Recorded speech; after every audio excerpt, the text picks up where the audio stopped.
सुरुवात आपण करणार आहोत झी 24 तासच्या एका एक्सक्लुझिव्ह बातमीनं आणि ही बातमी आहे विधान भवनातून। विधान भवनातल्या दुर्मिळ ग्रंथसंपदा अडगळीत आहे। दालनं चकाचक करताना पुस्तकं मात्र अडगळीत गेलेत। विधान भवनातली दुर्मिळ ग्रंथसंपदा सध्या अडगळीत आहे।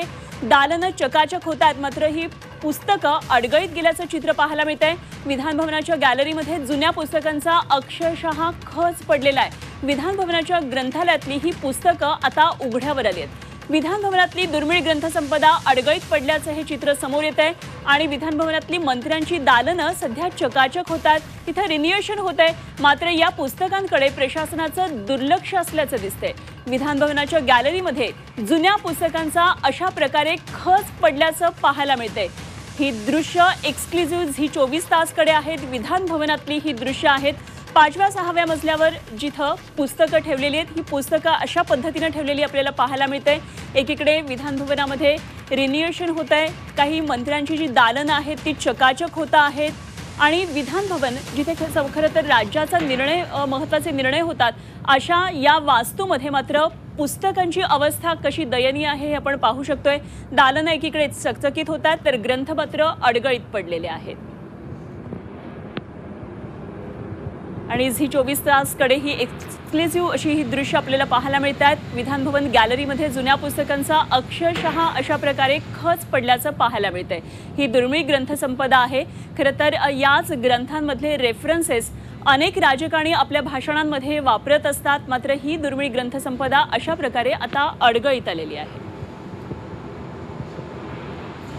आणि ही एक्सक्लुझिव्ह बातमी घेऊन आलेले आहेत आमच्या प्रतिनिधी मनशी पाठक। आपण थेट जाऊया मनशीकडे आणि जाणून घेऊया या संदर्भातले आणखी महत्त्वाचे तपशील। मनशी, सगळ्यात महत्त्वाचं, विधान भवनातली आपण ही सगळी ग्रंथसंपदा पाहतो आहोत। दुर्मिळ ग्रंथ यामध्ये दिसतात आणि त्यांची पानं सुद्धा अगदी जीर्ण झालीत, अशी सुद्धा पुस्तकं या दृश्यांमध्ये आपल्याला पाहायला मिळाली। खरं तर आता ही ग्रंथसंपदा कुठेही उपलब्ध नसणार आहे आणि विधान भवनातली ही ग्रंथसंपदा अनेकदा रेफरन्स म्हणून वापरली जाते। सर्वात आधी मला हे सांग की काय नेमकं हे दृश्य कशा पद्धतीने आपण टिपले आणि काय ह्याचे तपशील आहेत? खरं तर जे दृश्य आपण बघतोय ते विदारक असं म्हणावं लागेल। खरं तर विधानसभा निवडणुकीनंतर विधान भवनाची डागडुजी करण्याचं काम हातात घेण्यात आलं। दरवर्षी विधान भवनाच्या डागडुजीसाठी बराचसा खर्च करण्यात येतो। हा खर्च कोट्यावधींच्या रुपयात असतो। सध्याच्या अर्थसंकल्पामध्ये तब्बल 586 कोटी रुपये इतका हा डागडुजीचा खर्च आहे। या डागडुजीमध्ये नेमकं केलं काय जात आहे तर मुख्यमंत्री, उपमुख्यमंत्री, इतर मंत्री यांची दालनं असतील किंवा विधानसभेचे अध्यक्ष असतील, विधान परिषदेचे सभापती, उपसभापती असतील, यांची दालनं सध्या चकाचक केली जात आहेत। यामध्ये वेगळं फर्निचर असेल, वेगळे महागडे आणि आलिशान अशा प्रकारचं फर्निचर असेल, यासोबतच वेगळे दिवे असतील, असा खर्च केला जातोय। मात्र हा खर्च एकीकडे केला जात असतानाच विधान भवनातल्या ग्रंथालयाकडे मात्र मोठं दुर्लक्ष झाल्याचं बघायला मिळत आहे। जेव्हा ही डागडुजी करण्यात येते, जेव्हा ही सगळी अडगळ बाहेर काढली जाते, तेव्हा या अडगळीला सुद्धा, त्यातल्या महत्त्वाच्या गोष्टींना सुद्धा सुरक्षितपणे व्यवस्थित जागेवर ठेवलं जाणं हे आवश्यक आहे। कारण मुळात जी ग्रंथसंपदा आपण बघतो आहोत ही काही अडगळ नाहीये। खरं तर हे अडगळीतलं सोनं म्हणावं लागेल। मात्र या सोन्याची किंमत कदाचित विधान भवनातल्या कर्मचारी आणि अधिकाऱ्यांना फारशी समजलेली दिसत नाहीये। याचं कारण असं आहे की या सगळ्या अडगळीमध्ये, या पुस्तकांमध्ये नेमकं आपण बघतोय काय काय तर अनेक वर्षांपूर्वीचे वेगवेगळे महत्त्वाचे संदर्भ ग्रंथ यामध्ये आहेत। ब्रिटिशकालीन असे सुद्धा अनेक ग्रंथ यामध्ये आहेत। सगळ्यात महत्त्वाचं की विधान परिषदेचा इतिहास, विधानसभेचा इतिहास हा सुद्धा याच ग्रंथसंपदेतून आपल्याला बघायला मिळतो आहे। इतकंच नाही तर वेगवेगळ्या कायद्यांची पुस्तकं सुद्धा आहेत, ज्या कायद्यांचा आधार, ज्या कायद्यांचा संदर्भ कायम सभागृहात देण्यात येतो। अनेक महत्त्वाचे मुद्दे जेव्हा चर्चेला येतात तेव्हा अशा प्रकारचे संदर्भ ग्रंथ हे चाचपडून बघणं हे अतिशय गरजेचं असतं। मुळातच वाचन संस्कृतीला असणारं महत्त्व हे विधान भवनातच कमी झालंय की काय, अशा पद्धतीचे प्रश्न आता उपस्थित केले जाऊ शकतात। कारण ग्रंथालयाची जी विदीर्ण अवस्था आपण बघतो आहोत, अनेक पुस्तकांची पानं फाटलेली आहेत, अनेकांना वाळवी लागलेली आहे। खरं तर ही पुस्तकं धुळखात पडलेली आहेत। याचं डिजिटलायझेशन होणं हे सुद्धा तितकंच गरजेचं आहे। एकीकडे मराठी भाषेला अभिजात दर्जा तर मिळालेला आहे, मात्र दुसरीकडे याच मराठी भाषेतली पुस्तकं, शेकडो पुस्तकं ही आता धुळखात पडलेली आहे। विधान भवनातल्या 2 मजल्यांवर, 5व्या आणि 6व्या मजल्यावर ही ग्रंथसंपदा आपल्याला धुळखात धुळखात पडलेली दिसते. एकीकडे 586 कोटी रुपये खर्चून आपण जर विधान भवनाची डागडुजी करत असू, त्याचं नूतनीकरण करत असू, वेगवेगळी दालनं ही आलिशान तयार करत असू, तर मुळात या आलिशान दालनांना तेव्हाच अर्थ प्राप्त होईल जेव्हा या दालनांमध्ये जनहिताचे निर्णय घेतले जातील. त्या जनहिताचे निर्णय घेण्यासाठी जे आवश्यक संदर्भ ग्रंथ आहेत, जे आवश्यक संदर्भ आहेत, त्यांची चाचपणी केली जाईल आणि अर्थातच ती चाचपणी या ग्रंथांमधूनच होणार आहे. हे खरं तर आपल्याकडे असणारं एक मोठं संचित आहे, मात्र या संचिताची किंमत कदाचित फारशी समजलेली दिसत नाहीये. या सगळ्या ग्रंथांमध्ये आपल्याला बघायला मिळतं की जुनी असलेली पानं जी जीर्ण झाली आहेत त्याचं स्कॅनिंग झाल्यानंतर हे ग्रंथ रद्दीत द्यावे लागतील की काय, अशी त्यांची सध्याची अवस्था आहे. इतकंच नाही तर राज्याच्या परिषदेचा इतिहास जो ब्रिटिश काळापासूनचा आहे त्याची आकडेवारी सुद्धा येते की जानेवारी 1862 सालचा हा इतिहास आहे, तो सुद्धा आपल्याला इथे धूळखात पडलेला बघायला मिळतोय.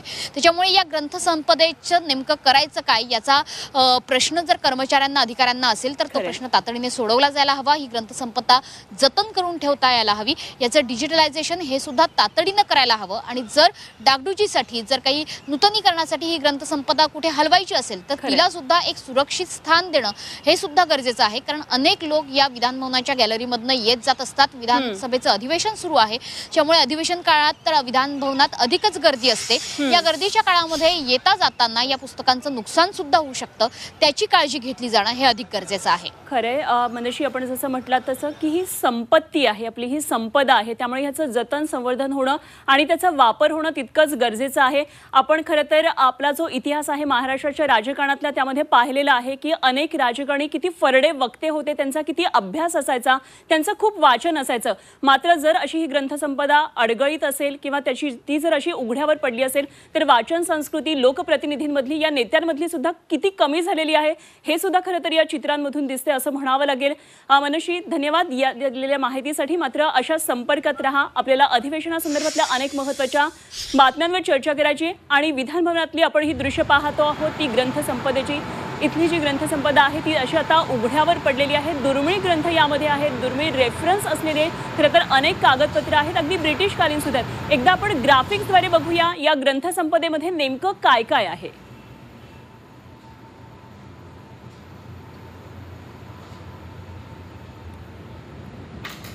तर ग्रंथालयामध्ये 100 वर्षाहून अधिक काळ जतन केलेली ही ग्रंथसंपदा आहे. ग्रंथालयामध्ये राज्याच्या परिषदेचा इतिहास आहे. विधिमंडळातल्या ग्रंथालयामध्ये काय काय आहे ते पाहतोय. ब्रिटिश काळातले अनेक दुर्मिळ दस्तऐवज यामध्ये आहेत.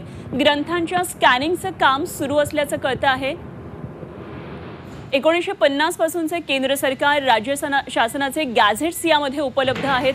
सामाजिक विषयांवरील 75,000हून अधिक ग्रंथसंपदा या ठिकाणी आहे. 1930 पासूनचे दोन्ही सभागृहातल्या सदस्यांचे परिचय सुद्धा यामध्ये आहेत. 1920 पासूनचा अहवाल यामध्ये आहेत. 1950 नंतरच्या सर्व चर्चा सुद्धा यामध्ये याचा दस्तऐवज आहे. लोकसभा राज्यसभेची अनेक कागदपत्र यामध्ये आहेत. आणि या संदर्भात चर्चा करण्यासाठी आणि बोलण्यासाठी आपल्याबरोबर सचिन सावंत आहेत. सचिनजी, झी 24 तासवर एक्सक्लुझिव्ह दृश्य आम्ही दाखवतोय तो विधान भवनातल्या ग्रंथसंपदेची. जीर्ण झालेली दुर्मिळ खरं तर ही सगळी पुस्तकं आहेत, मात्र ती उघड्यावर पडलेली आहे. वाचन संस्कृती जनसामान्यांमध्ये कमी झाल्याचं आपण पाहतो, ग्रंथांकडे दुर्लक्ष होताना आपण पाहतो. मात्र जी राज्याची मुख्य वास्तू आहे अशा ठिकाणी सुद्धा ग्रंथांची अशा प्रकारे अवस्था पाहायला मिळणं खरं तरी दुःखद आहे. हे अत्यंत दुःखद आहे, दुर्दैवी आहे आणि खऱ्या अर्थानं किती प्राथमिकता या सरकारची कशा पद्धतीची आहे ते आपल्याला दिसतंय. आणि त्याचं चित्र आपल्याला विधिमंडळामध्ये कशा पद्धतीच्या चर्चा होत आहेत, महाराष्ट्राच्या हिताच्या चर्चा न होता कशा पद्धतीनं अत्यंत विकृत विचारधारा पुढे आणण्याचा प्रयत्न होतोय ते आपण पाहतोय. जी ग्रंथांची जर त्या ठिकाणी किंमत राहिली नाही त्या ठिकाणी तर अशाच पद्धतीनं महाराष्ट्राची हेळसांड होणार आहे. मला असं वाटतं की ह्या सरकारचं काय चित्र आहे, चरित्र काय आहे त्यातनं दिसून येतंय. दुर्दैवी याचा आम्ही निषेध करतो. ठीक, धन्यवाद सचिनजी. आपण बोलला. सचिन सावंत काँग्रेसचे प्रवक्ते आपल्याबरोबर होते. तर अशी ही सगळी दुर्मिळ ग्रंथसंपदा आहे, मात्र ती अडगळीत आहे, उघड्यावर पडलेली आहे. त्याचं जतन संवर्धन होणं गरजेचं आहे, कारण ही देखील आपली संपत्ती आहे. आणि या संदर्भात बोलण्यासाठी सध्या आपल्याबरोबर आहेत सुषमा अंधारे, उद्धव बाळासाहेब ठाकरे पक्षाच्या नेत्या. सुषमाजी, झी 24 तासवर ही एक्सक्लुझिव्ह दृश्य आम्ही दाखवतोय. विधान भवनातली ही सगळी दुर्मिळ ग्रंथसंपदा आहे आणि जी उघड्यावर पडली आहे. अनेक रेफरन्सेस यामध्ये आहेत आणि अशा प्रकारे उघड्यावर आलेली ही ग्रंथसंपदा खरं तर हे विदारक दृश्य म्हणावं लागेल. हे खरंच दुर्दैवी आहे. एकेकाळी आपल्या घराची संपत्ती काय तर ती ग्रंथसंपदा असावी. आम्हा घरी धन शब्दांची रत्ने, शब्दांचीच शस्त्रे यत्ने करू, शब्दची आमुच्या जीवाचे जीवन, शब्दची वाटू धन लोका असं सांगणाऱ्या तुकोबारायांची आम्ही सगळे वारसदार. आम्ही फुले, शाहू आंबेडकर, गोखले, रानडे, आगरकर इथपासून ते अनेक आम्हाला जे लाभले महंत ते सगळे या ग्रंथांमुळे लाभले. या ग्रंथांमधून आम्ही त्यांना पाहू आणि अनुभवू शकलो. मात्र या ग्रंथांची अशा पद्धतीची दुरावस्था ही फक्त ग्रंथांची दुरावस्था नाही, तर माणूस या सगळ्या ग्रंथांपासून आणि त्यातल्या सद्विचारांपासून दूर गेला की त्याची काय भीषण अवस्था होते ही सभागृहातली अवस्था बघून लक्षात येते. एका अर्थाने ग्रंथांपासून दूर गेलेली माणसं कशी विकृत होतात हे काल आपण किंचाळणाऱ्या लोकांकडे बघितलं. वाईट आहे, अत्यंत निंदनीय आणि निषेधार्ह गोष्ट. झी 24 तासचे पुन्हा एकदा आभार की आपण इतका चांगला मुद्दा आणि इतका गंभीर संवेदनशील विषय आज लावून धरलाय. अगदी सुषमाजी, खरं तर याचं डिजिटलायझेशन सुद्धा होत असेल, डिजिटली सगळी रेफरन्सेस उपलब्ध होतील. मात्र याच्यामध्ये अनेक अशी जीर्ण कागद झालेले अशी पुस्तकं आहेत की त्याचं आता बहुधा डिजिटलायझेशन होईल की नाही सांगता येत नाही. मात्र ही सगळी संपत्ती जपणं किती आवश्यक आहे. तुम्ही आता खूप संत महंतांची नावं घेतली ज्यांनी शब्दांना, पुस्तकांना महत्त्व दिलं. मात्र ही नावं फक्त आता राजकारण्यांच्या मुखामध्ये घेण्यापुरती राहिली आहेत. त्यांनी जे सगळे लिहिलेल्या गोष्टी आहेत या मात्र जतन करण्याचं काम आपलं नाही का असा प्रश्न इथे उपस्थित होतोय. ताई, डिजिटलायझेशन जरी चालू असेल तरी पुस्तकं स्वच्छ आणि नीटनेटकी असायला काय हरकत आहे. मी स्वतः सभागृहातलं ग्रंथालय एकदा माझी आवड आणि छंद म्हणून की माझ्या आधी असणाऱ्या सभागृहातली एक भव्य दिव्य परंपरा जपणाऱ्या लोकांचे अनेक गाजलेली भाषणं आणि मिनिट्स ज्या पुस्तकांमधून मांडलेली आहेत त्यातले काही पुस्तकं आपल्याला हाताळता येतील का म्हणून जेव्हा मी त्या दालनामध्ये गेले होते, अक्षरशः वाळवी खात पडलेली पुस्तकं आहेत.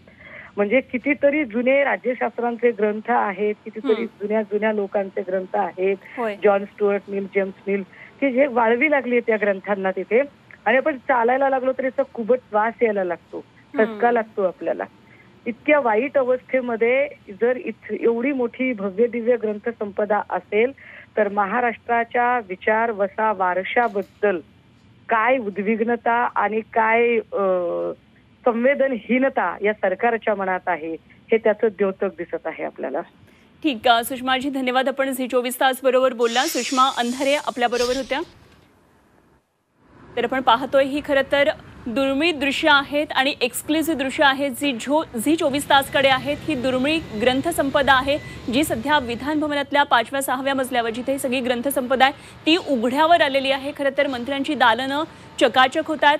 विधान भवनामध्ये वेगवेगळ्या प्रकारे रिन्युएशनची कामं सध्या सुरू आहेत. मात्र या ग्रंथसंपदेकडे कशा प्रकारे प्रशासनाचं दुर्लक्ष आहे या दृश्यांमधून स्पष्टपणे दिसतं आहे. ही एक्सक्लुझिव्ह दृश्य आपण झी 24 तासवर पाहतायत.